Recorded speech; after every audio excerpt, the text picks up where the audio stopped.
안녕하세요. 삼성전자의 1분기 영업 적자가 삼성전자가 최고이죠. 하이닉스는 최소 4조가 넘을 거랍니다. 한때 분기마다 5조씩 흑자를 내던 저 주요 기업들이 적자를 낸답니다. 물론 저 두 개 기업이 대한민국 전체의 경제를 이야기하는 건 아니겠지만 대한민국을 선도하는 기업이기 때문에 그래도 대한민국의 경제를 추정해 볼 정도는 되지 않겠냐라는 겁니다. 5조씩 벌던 회사가 갑자기 마이너스 2조다. 저러니까 삼성전자가 작년에 2023년 시작할 때 경비를 50% 70% 절감하라고 얘기한 게 거짓말이 아닌 거죠. 삼성전자는 절대적인 우월한 지혜를 가지고 있기 때문에 하청업체의 경비 절감 단가를 20% 낮춰라. 한마디 하면 다다다닥 움직여서 다른 기업들이 어떻게 되든 저랬든 간에 삼성전자 전체의 이익은 충분히 개선시킬 수 있는 힘을 가지고 있는 곳입니다.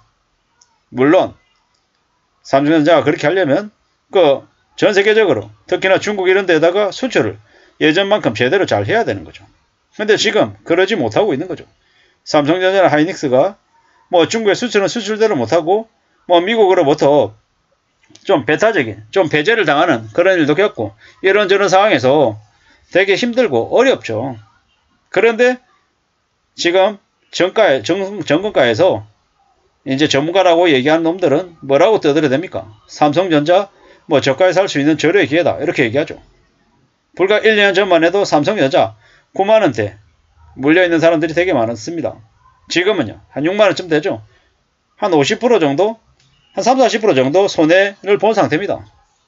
감히 말씀드리건데 앞으로 몇 년 지나면 삼성전자 몇 년 안에 3만전자 3만원대 볼 수 있다라고 생각해야 됩니다. 왜냐 아무리 여러가지 호재가 있고 전망이 밝고 이런 것도 중요하지만 지금 당장의 성적표가 더 중요하다라는 거죠. 이 친구 한 1년 뒤에 2년 뒤가 되면 정규 성적 되게 올라갈 거야 라고 얘기하는데 지금 당장 성적표 지난달 작년보다 성적표가 점수가 뚝뚝 떨어지면 나중을 얘기해보는 게 무슨 의미가 있습니까? 지금 당장이 중요하지. 물론 지금 당장도 중요하고 전체적인 추세도 중요하고 정말로 이제 결정적인 순간도 중요하죠.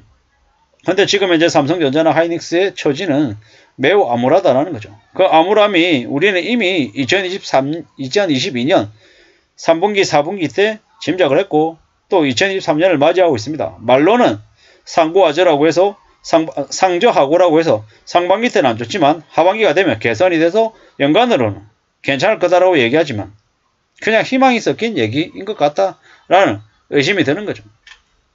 삼성반도체가 14년 만에 적자를 낸다. 이게 얼마나 큰 의미인지 잘 생각해야 됩니다. 무서운 얘기죠. 실적이 약화된답니다. 실적이. 전 세계 메모리 반도체 업계 1위인 삼성전자의 시장 점유율이 더 커진다고 얘기하는데 사실 두고 봐야 될 얘기입니다.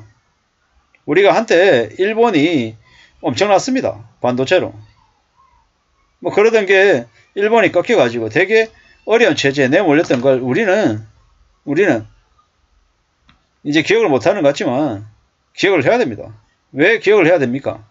그게 그냥 일본의 상황으로 끝나는 게 아니라 앞으로 한국에 벌어질 일일 수 있기 때문에 말씀을 드리는 거죠.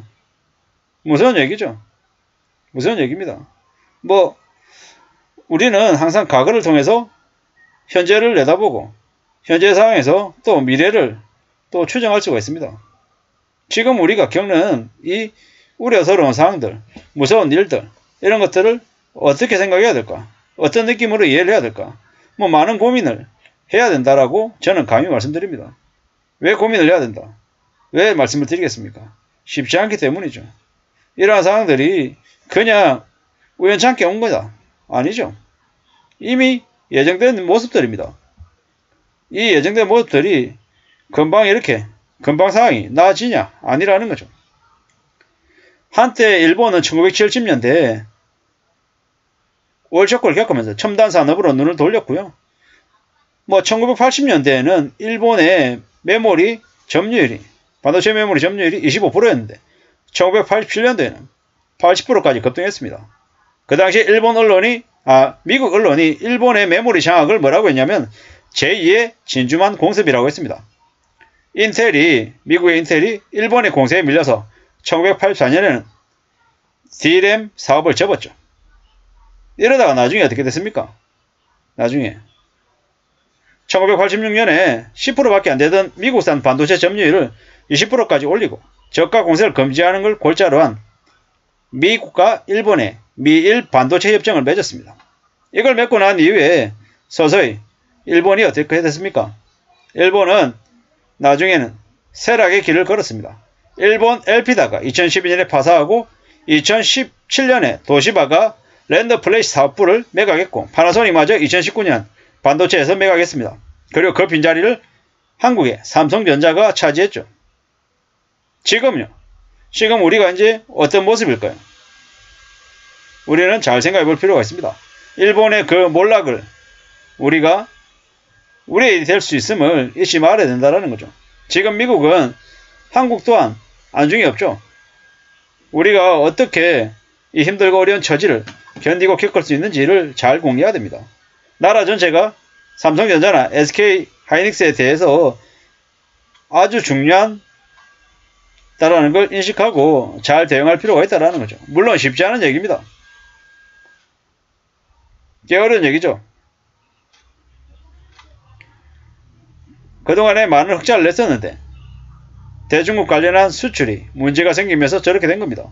한국은 미국과 일본과도 관계를 잘 유지해야 되지만 중국을 무시할 수 없다는 겁니다. 중장기적으로는 중국에서 벗어나서 여러 거래처를 다변화해서 너무 중국에 의존하는 것들을 좀 해소해야 되겠지만 당장은 중국을 통해서 수출을 늘려서 적자폭을 줄이고 수출해서 먹고 살 공리를 내야 된다는 겁니다. 그게 아니면 대한민국이 어떻게 되겠습니까? 되게 힘들어진다는 거죠. 구익하고 외교적 성과하고 각각 따로 봐야 된다는 말씀을 드립니다. 경제적으로 최대 수출국인 중국을 정치 오판으로 탈중국이라고 하고 거리두기 하다 보니까 나라 꼴이 개판이 됐다는 생각이 듭니다. 믿었던 윤석열이 저렇게 바보처럼 할지 몰랐다라고 얘기하는 애들도 있습니다. 참 많은 생각들이 듭니다. 사적인 이념 성향이 중요한 게 아니라 여러 가지 부분들을 좀 많이 고려해 볼 필요가 있다는 겁니다. 지금 이 상태로 계속 가다가는 대한민국의 삼성전자 하이닉스로 그치는 게 아니라 나라 전체에 경제적인 재앙이 올 수도 있음을 우리는 명심해야 되겠습니다. 그리고 개인적인 입장에서 함부로 삼성전자 주식을 매수해야 된다. 이딴 개소리에 지금은 넘어가면 안 된다는 말씀을 드리면서 마실까 합니다. 감사합니다.